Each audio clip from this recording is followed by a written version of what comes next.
Ladies and gentlemen, today we're reacting to Most Valid Crashouts in anime movie. Let's see what character in anime movie got the most crash out.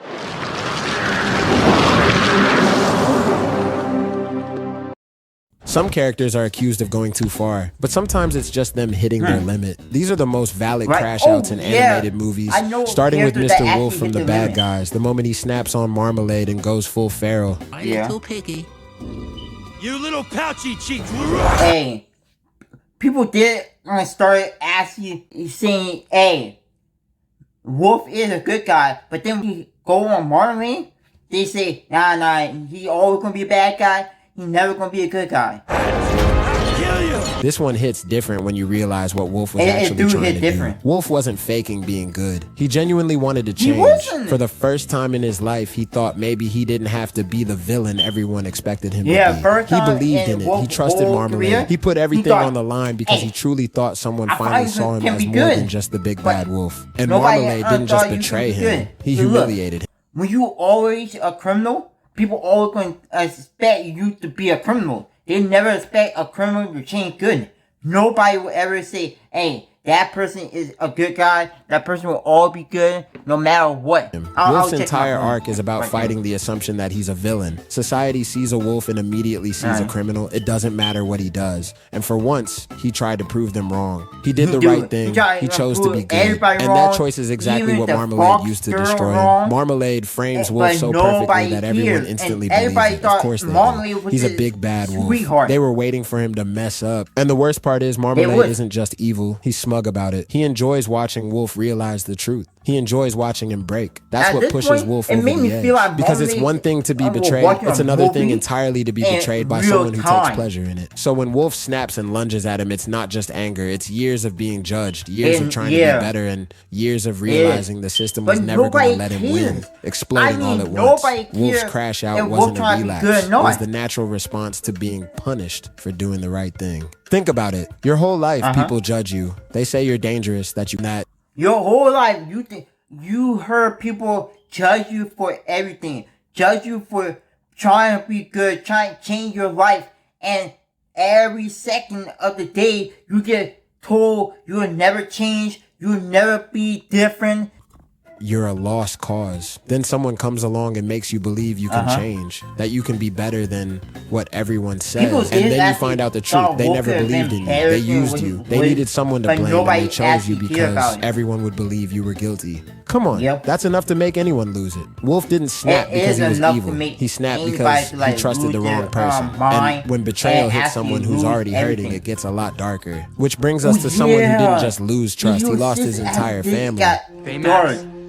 Destroy. I heard a theory by a creator. I don't know a creator name, but I heard that when Baymax and Hero went through that pool, somewhere in that pool, you could see his dad.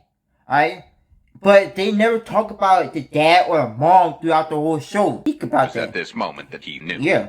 He fucked up. Because Hero telling Baymax to destroy Callahan might be the most valid crash out in animated movie history. And by valid, I mean genuinely, emotionally, psychologically, this kid had every reason to snap. Because let's be real, Hero's 14. 14. That's barely high school age. And by the time we reach that scene, he's already lost both his parents, watched his older brother die in a fire, spent weeks drowning. Hero in the 9th grade, already going to college, and he's doing all this smartness stuff, and he's not even finished with high school yet. I wish I had Hero's smart brain. Grief he doesn't know how to deal with, and then discovers the man responsible for all of it was someone they trusted. Someone Tadashi looked up to. Someone who watched Hero's brother run into a burning building to save him and just let it happen.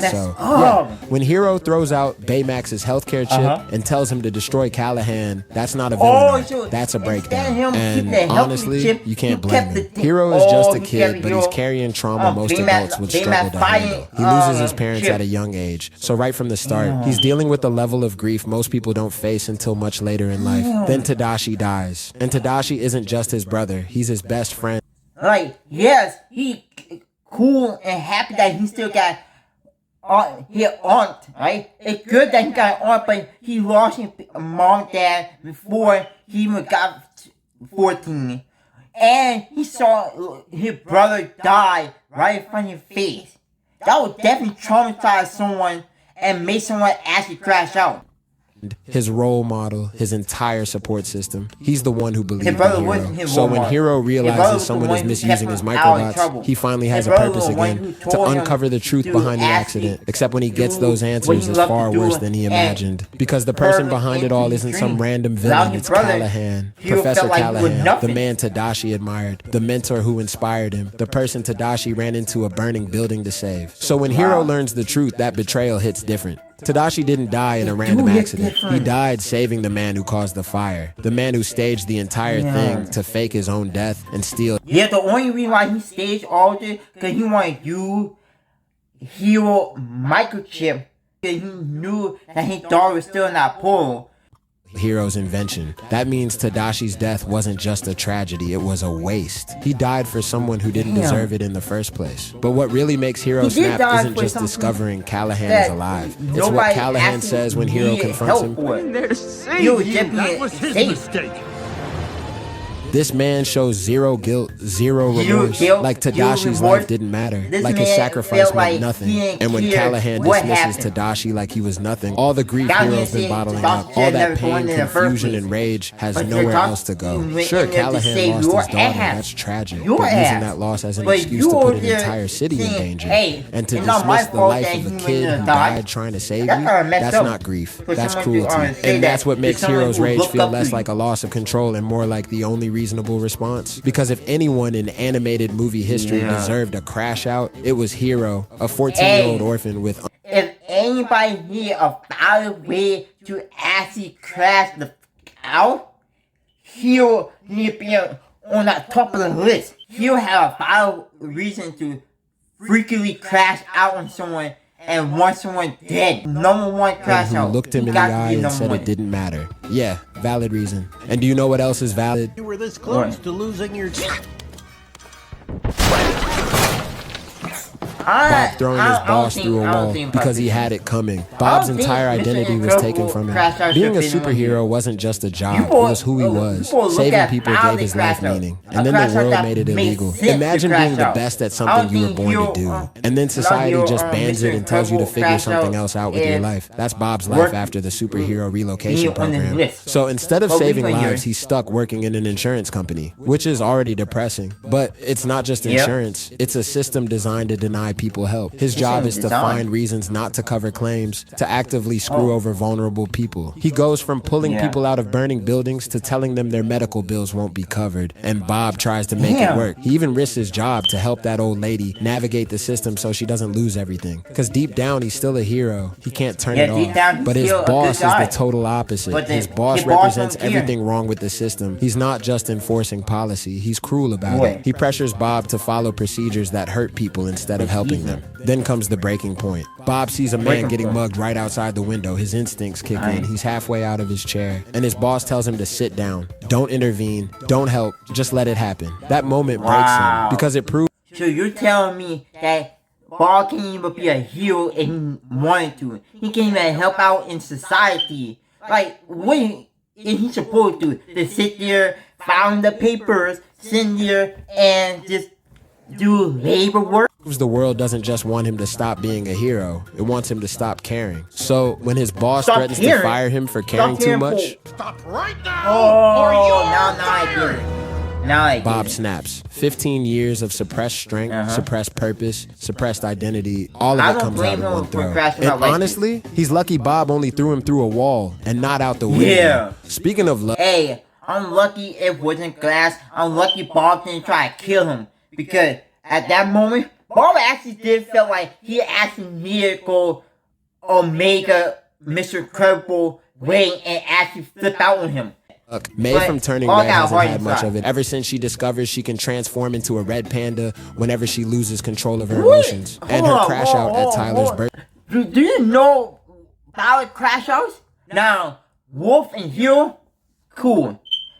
Mr. Incredible Crash Out, I don't think that should have been in there. This one, maybe Turn Red Crash Out can be in there. A party. And your creepy temple, you freak! is a direct result of that. I'm not saying turning into a giant red panda and terrorizing a kid at his own birthday party is the ideal response. But let's actually break down what led to that moment. Tyler wasn't just teasing her. He directly insults her family and her heritage, and that's intentional. That's meant to hurt. And let's not forget, he's been a bully. That can mentally make someone crash out. Like, you talk about my heritage, my family, and my life, how I was raised and born.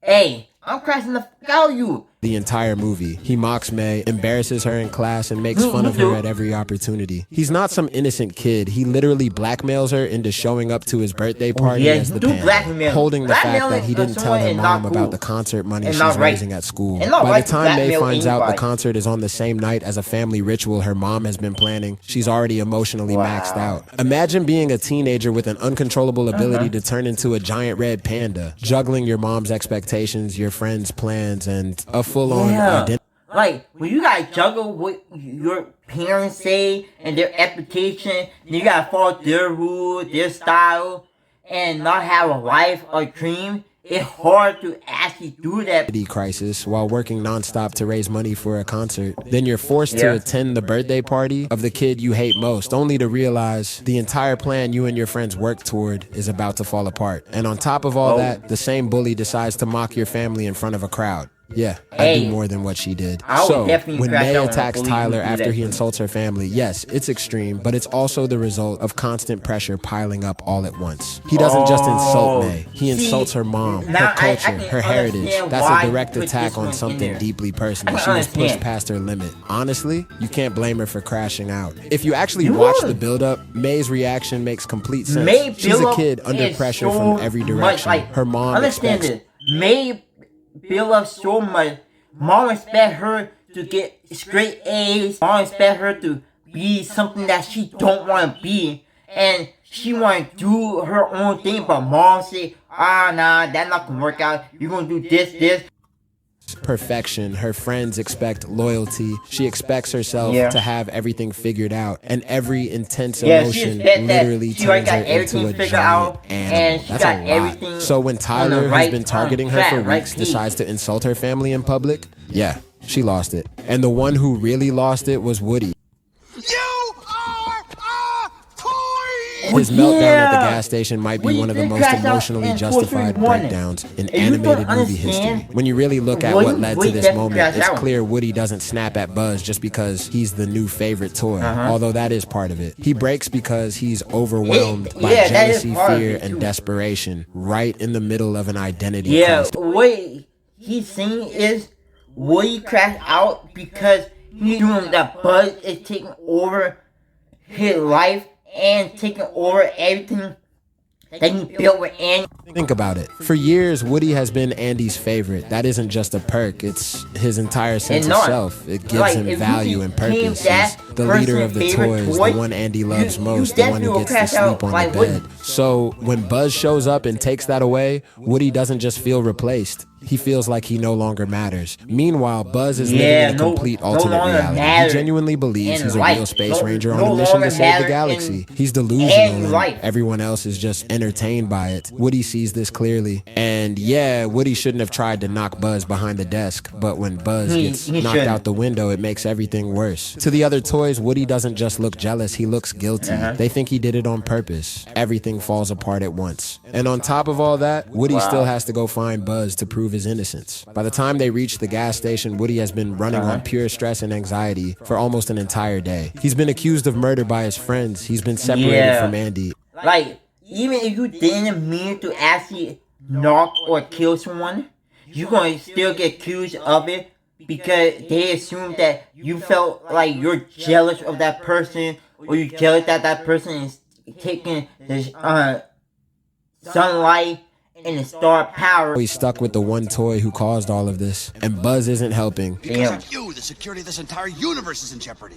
What? He truly believes he's a real space ranger. He doesn't even know he's a toy. He's not pretending for fun. He's delusional, and that delusion is actively dangerous. He said, and towards one, Buzz didn't really know if he was a real space ranger until he saw his commercial on the TV. to accept reality, even when it's obvious they need to work together to get back Yeah, to Andy. obvious. So when Like, Woody right in finally her face. snaps, that moment isn't just anger, it's desperation. Woody tried patience, he tried explaining, he tried logic. None of it worked because Buzz was too deep in his fantasy to see how bad things really were. Woody is trying to save both of them. He knows they're running out of time and Buzz's denial is the only thing standing in their way. Woody's crash out wasn't just valid, it was necessary. It was about survival. And honestly, Buzz needed to hear it. Yo, if that video was wild, you haven't seen anything yet. I put my funniest reaction right here in this playlist, and YouTube thinks you will love this special video next. Click one of those, hit the sub button if you are new, and I'll see you in the next one. Peace.